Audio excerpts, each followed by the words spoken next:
So recently, Alec Baldwin did another interview, proving and showing how he obviously didn't pull the trigger, right?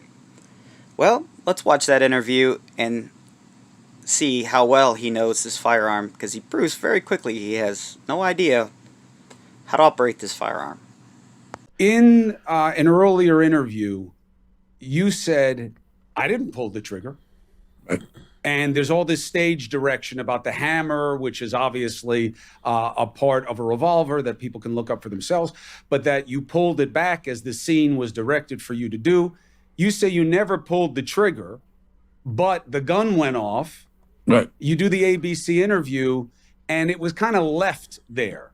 That will not make sense to people. If a bullet comes out of a gun, they say, well, then someone fired You're it. It was in your familiar, hand. but this did not come from me. This came from the DA's office themselves. You're familiar with what fanning a gun is. Have you heard of that phrase, fanning a gun? Yes, but explain So it. if you pull the hammer back and you don't hit the hammer, if you pull the hammer back pretty far, in old Western movies, you'd see someone fan the hammer of the gun. The hammer didn't lock. You pulled it back to an extent where it would fire the bullet without you pulling the trigger, without you. You just said is one of the most insanely idiotic things I have ever heard. Everyone in this room is now dumber for having listened to it.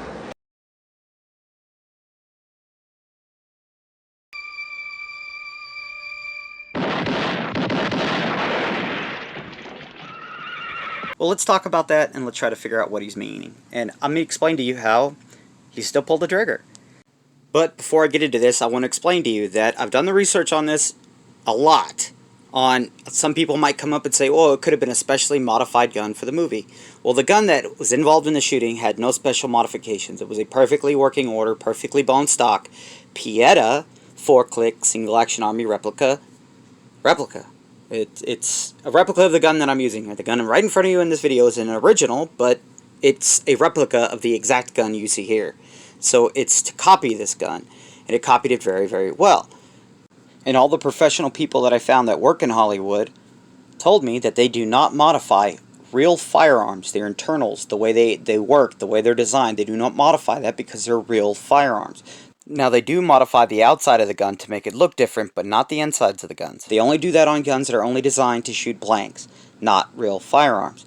And then you might be, well, why do they not use a replica and stop using real firearms? All these hot cowboy westerns of the past, they were using real guns, and they didn't shoot each other. So, in the movies, you always see them using...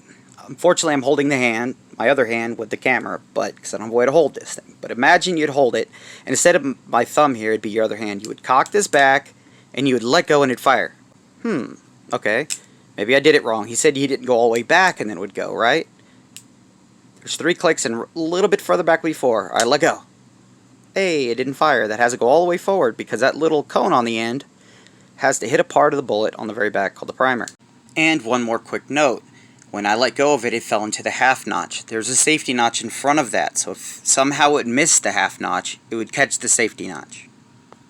And once again, I want to remind everybody, the gun he was using was in perfect working order. There were no parts broke, there was no parts worn out, it was in perfect working order. So, and I'm only letting that known because of all the other videos I made on this subject, all the what-if brigades, and all the people who have never used one of these things let me know exactly how somehow it could happen. It can't happen.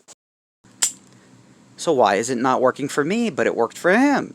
Well, if you actually watch the movies, you see the trigger here, how it moves, right? It does nothing unless all this trigger does is drop that hammer. That's all it does. It does nothing else.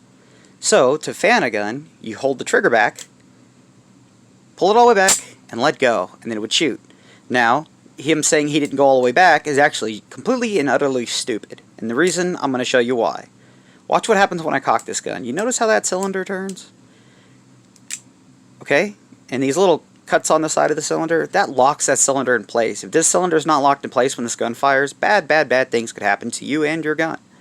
So, the gun has to be in time and perfect spot. If I was all the way to about here, that bullet's not even still lined up in that chamber. Maybe about half of it, maybe more of it's lined up, but a lot of it's going to hit the gun itself.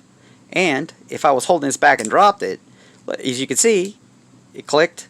That means it wasn't lined up properly. That would have hurt the person or the gun. So when you're fanning, you still going to need to go all the way back. All the way back, because that's the only way to lock that thing.